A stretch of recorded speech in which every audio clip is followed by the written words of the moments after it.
हम लोग सीखेंगे that is law of chemical combination. ठीक है, हम लोग क्लास 9 साइंस का चैप्टर 3 कर रहे थे, that is atoms and molecule. आज का वीडियो लेक्चर नंबर 2 है। इसके पिछले वीडियो में दैट इज लेक्चर 1 में मैंने आप लोग को समझाया था कि एटम्स के बारे में किसने सबसे पहले स्टडी किया था।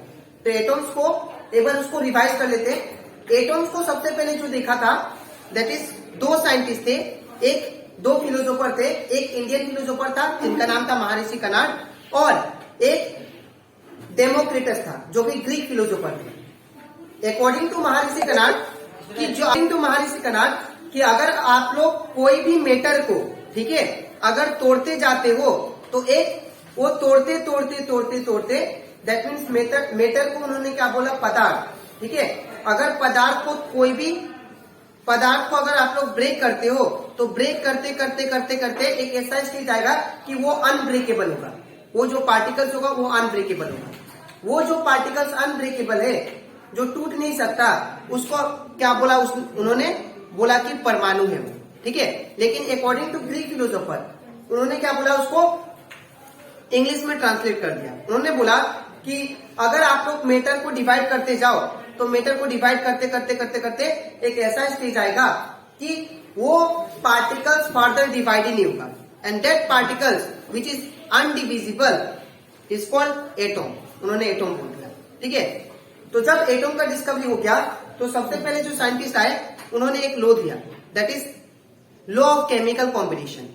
ठीक है, ये जो साइंटिस्ट थे जिन्होंने ये लॉ दिया वो थे दैट इज एंथोनी एल लिबोइजर। ठीक है, इन्होंने क्या किया, एक लॉ बना दिया ताकि जब एटम्स जब डिस्कवर हो गया तो सब लोग क्या करने लगे और स्टडी करने लगे एटम्स के बारे में, एलिमेंट्स, कंपाउंड्स कैसे फॉर्म होता है उनके बारे में। ठीक है, और उसके बेस पे एंथोनी एल लिबोइजर जो थे, जो साइंटिस्ट थे, इन्होंने लॉ ऑफ केमिकल कॉम्बिनेशन एक लॉ दे दिया। ठीक है, उसके बारे में हम लोग आज स्टडी करेंगे। ठीक है, तो यहाँ पे लॉ ऑफ केमिकल कॉम्बिनेशन सबसे पहला लॉ है केमिकल साइंस का, याद रखिएगा, ये फाउंडेशन है। सबसे बेसिक जो लॉ है that is law of chemical combination. ठीक है, केमिस्ट्री का, और ये केमिकल साइंस के लिए सबसे बेसिक लॉ है। ठीक है, दूसरा point, this laws were devised by scientist Antoine L Lavoisier and Joseph L Proust. अब सबसे पहले ये जो लॉ था, लॉ को प्रिपेयर करने वाले, ठीक है, ये लॉ को प्रिपेयर करने वाले दो साइंटिस्ट का हाथ था। ठीक है, पहला जो साइंटिस्ट था वो कौन थे, दैट इज एंटोनी एल लिबोइजर। ये जो साइंटिस्ट थे और ये that is Joseph L Proust, इन्होंने दोनों मिलके क्या किया, ये लॉ ऑफ केमिकल कॉम्बिनेशन को प्रिपेयर किया, ये लॉ को। ठीक है, उसके बाद दुनिया के सामने उसको पेश किया। ठीक है, अब यहाँ पे जो ये लॉ है, ये जो लॉ कैसे फॉर्म हुआ वो बताता हूँ। ये जो भी लॉ बनाते हैं साइंटिस्ट लोग, वो लॉ जो है बहुत सारा एक्सपेरिमेंट करके बनाया जाता है।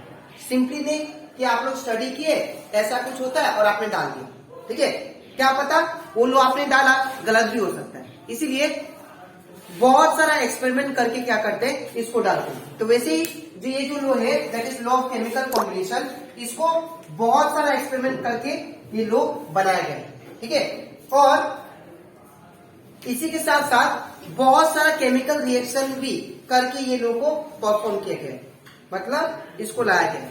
ठीक है, अब लॉ ऑफ केमिकल कॉम्बिनेशन जो है उसका दो बेसिक्स लॉ है। ठीक है, वो दो लॉ से एक्सप्लेन होता है।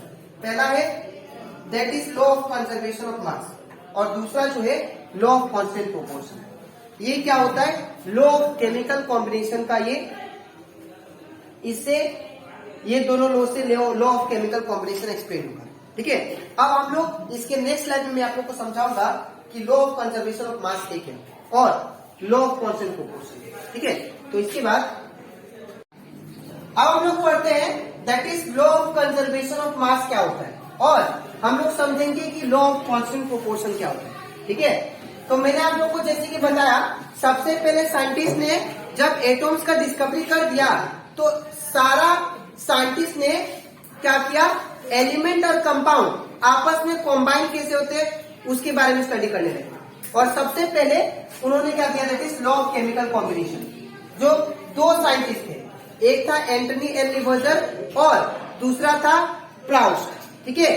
ये दोनों मिलके एक लॉ तैयार किया that is law of chemical combination.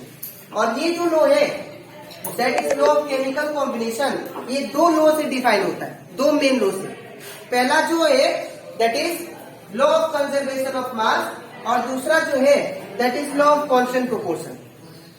तो पहला लॉ हम लोग पढ़ते हैं that is law of constant proportion.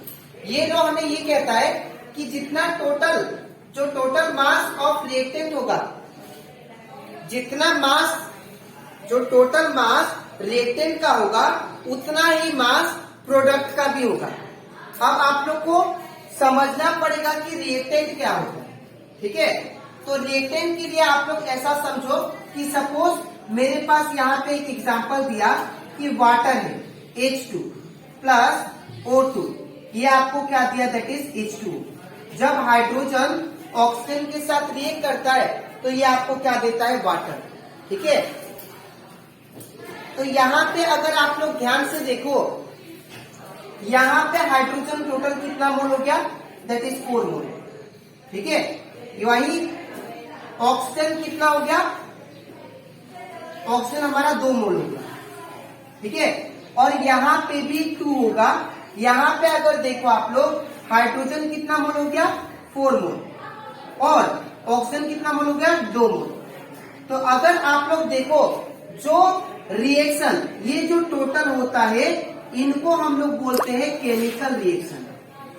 Chemical reaction जहां पे क्या हो रहा है, जहां पे हाइड्रोजन ऑक्सीजन के साथ कंबाइन होके आप लोग को वाटर प्रोवाइड करें, वाटर दे। जब हाइड्रोजन गैस और ऑक्सीजन गैस आपस में कंबाइन हो जाते हैं तो आप लोग को वाटर दे। तो ये जो चीज हो रहा है इसको हम लोग बोलते हैं केमिकल रिएक्शन, ठीक है। और जो आपने ये सब सिंबल के फॉर्म में लिखा है इसको हम लोग बोलते हैं केमिकल इक्वेशन। केमिकल इक्वेशन जो आपने लिखा है, ठीक है, जो सिंबल के फॉर्म में लिखा है उसको बोलते हैं केमिकल इक्वेशन। और जो हो रहा है उसको क्या बोलेंगे, दैट इज केमिकल रिएक्शन, ठीक है। तो अब याद रखना आप लोग, जो एलिमेंट लेफ्ट साइड में प्रेजेंट रहे, केमिकल रिएक्शन का लेफ्ट साइड में प्रेजेंट होता है, उनको हम लोग बोलते हैं रिएक्टेंट। जो एलिमेंट पार्टिसिपेट करते हैं केमिकल रिएक्शन में उनको हम लोग बोलते हैं रिएक्टेंट। और जो एलिमेंट फॉर्म होते हैं, ठीक है, जो बनते हैं उनको हम लोग बोलते हैं प्रोडक्ट। और जो एलिमेंट राइट साइड में फॉर्म होता है उनको हम लोग बोलते हैं प्रोडक्ट। याद रखिएगा, ठीक है। केमिकल रिएक्शन में 2 पार्ट होता है, एक होता है लेफ्ट साइड, एरो का लेफ्ट साइड और एरो का राइट साइड। एरो का जो लेफ्ट साइड में होंगे उनको हम लोग रिएक्टेंट बोलेंगे और एरो का जो राइट साइड में होगा उनको हम लोग प्रोडक्ट बोलेंगे, ठीक है। अब यहाँ पे अगर आप लोग ध्यान से देखो, यहाँ पे टोटल रिएक्टेंट कितना हुआ, 4 + 2 इट बिकम 6 मोल, ठीक है ना। इन द सेम वे अगर प्रोडक्ट के तरफ देखो, टोटल प्रोडक्ट कितना हुआ, 4 + 2 6 मोल।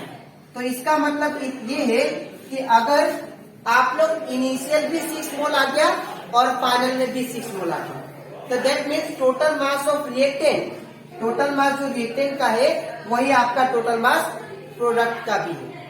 तो दैट मीन्स इसको क्या बोलेंगे हम लोग, law of conservation of mass. Law of conservation of मास ये कहता है आपसे कि जितना आप लोग, कि कोई भी मेटर जो है अपना स्टेट को चेंज कर सकता है, एक फॉर्म से दूसरा फॉर्म, ठीक है, लेकिन वो खत्म नहीं हो सकता, डिस्ट्रॉय नहीं हो सकता, ठीक है।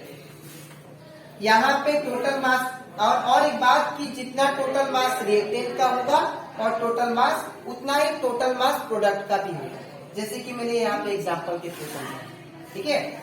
और एक एग्जांपल दिया मैंने ताकि आप लोग को ये कंसेप्ट क्लियर हो जाए। इफ 100 ग्राम ऑफ आइस, अगर आप लोग 100 ग्राम आइस लेते हो और उसको मेल्ट करते हो, मेल्ट मतलब गला देते हो, ठीक है, गलाने के बाद आपको क्या मिलता है, that is 100 gram water. 100 gram ice लिया और 100 ग्राम में क्या मिला आपको, वाटर मिला। तो यहाँ पे मैंने आइस लिया 100 ग्राम, ठीक है। अब इसको क्या किया मैंने, हीट किया, मतलब मेल्ट किया, ठीक है, मेल्ट किया। तो मेल्ट करने के बाद भी आपको वाटर क्या मिल रहा है, 100 ग्राम। तो यहाँ पे अगर आप लोग ध्यान से ऑब्जर्व करो तो यहाँ पे मेटल क्या था, सॉलिड स्टेट में था। यहाँ पे मेटल क्या था, सॉलिड में था, लेकिन किसमें बदल गया, लिक्विड में। तो अपना मेटल अपना स्टेट को बदला, लेकिन हाँ मास को नहीं बदला। जितना मास रिएक्टेंट का है दैट इज 100 ग्राम, उतना ही मास क्या है, प्रोडक्ट का भी, ठीक है। ये होता है लॉ ऑफ कंजर्वेशन ऑफ मास, और उसी के बेस पर मैंने यहाँ पे इसको डिफाइन भी किया, इसके स्टेटमेंट भी लिखा। It stated mass can neither be created nor be destroyed in the chemical reaction।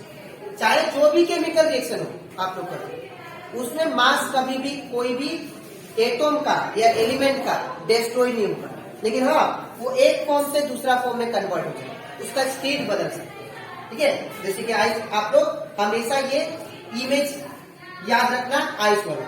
Ice मैंने 100 ग्राम लिया था, सॉलिड स्टेट में था, ठीक है ना। इसको मैंने मेल्ट किया, आपको प्रोड्यूस क्या हुआ, वाटर। मेल्ट करने के बाद क्या मिलेगा, वाटर। तो वाटर भी कितना मिला, 100 ग्राम ही मिला। That means total mass of reactant is equal to total mass of product. ये था law of conservation of mass. I hope आप लोग को ये कॉन्सेप्ट क्लियर होगा, ठीक है। अब हम लोग नेक्स्ट बात करते हैं, that is law of constant proportion, ठीक है। आप सबसे पहला चीज मैं बोलूंगा, ये जो लॉ है इसका दूसरा नाम भी है, that is law of definite proportion. ये आप लोग याद रखिएगा, लॉ ऑफ डेफिनेट प्रोपोर्शन और लॉ ऑफ कांस्टेंट प्रोपोर्शन दोनों एक ही, ठीक है। और ये जो लॉ दिए थे वो साइंटिस्ट थे, दैट इज प्राउस्ट, ठीक है, जोसेफ एल प्राउस्ट, ठीक है।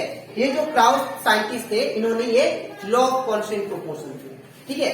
अब इन्होंने क्या बोला, ये लॉ के थ्रू, ये ध्यान से सुनिए। सपोज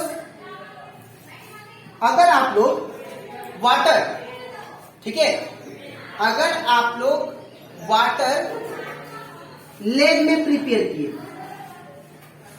अभी तो किया था ना, कैसे वाटर बनता है, हाइड्रोजन और ऑक्सीजन का रिएक्शन करा के, है ना।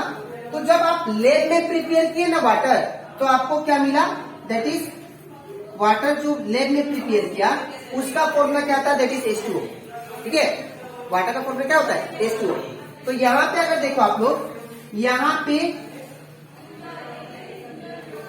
हाइड्रोजन कितना मात्रा में प्रेजेंट है, दैट इज 2, ठीक है ना। यहां पे कितना मात्रा में है, दैट इज हाइड्रोजन का एटॉमिक नंबर कितना है, 1 है, तो 1 into 2, ठीक है, इज 2। ऑक्सीजन कितना है, तो यहां पे अगर आप लोग देखो, अगर मैं लैब में वाटर को प्रिपेयर करता हूं तो मुझे क्या चाहिए, यहां पे देखो वाटर का मैंने फॉर्मूला लिख दिया। यहां पे वाटर में हाइड्रोजन का एटॉम कितना चाहिए, 2 चाहिए, तो 2 एटॉम हो गया हाइड्रोजन का। और ऑक्सीजन का कितना एटॉम चाहिए, 1 एटॉम चाहिए, 1 ऑक्सीजन का एटॉम, ठीक है। तो इसका मतलब ये जो इनका जो रेशियो आएगा वो हाइड्रोजन का मास कितना होगा, दैट इज 2 into हाइड्रोजन का मास 1 होता है, दैट इज 2 1 जा 2। वही दूसरी ओर अगर ऑक्सीजन का मास अगर मैं बोलूं तो ऑक्सीजन का मास कितना होता है, दैट इज 8, ठीक है। ये हो गया रेशियो, ठीक है। यहां पे भी कितना आएगा, 8। तो अगर मैं इसको अगर मैं बोल सकता हूं दैट इज 2:8 में हमारा वाटर मिलता है, ठीक है। जो प्रोपोर्शन में मिलता है वो कितना है, 2:8, ठीक है। तो हमारा लॉ ऑफ कांस्टेंट प्रोपोर्शन ये कहता है कि आप लोग वाटर को चाहे लैब में बनाओ, चाहे रेन वाटर लेके आओ, चाहे कहीं से पॉन्ड वाटर लेके आओ, चाहे वो सी से लेके आओ, उनका जो रेशियो होता है वो फिक्स्ड है।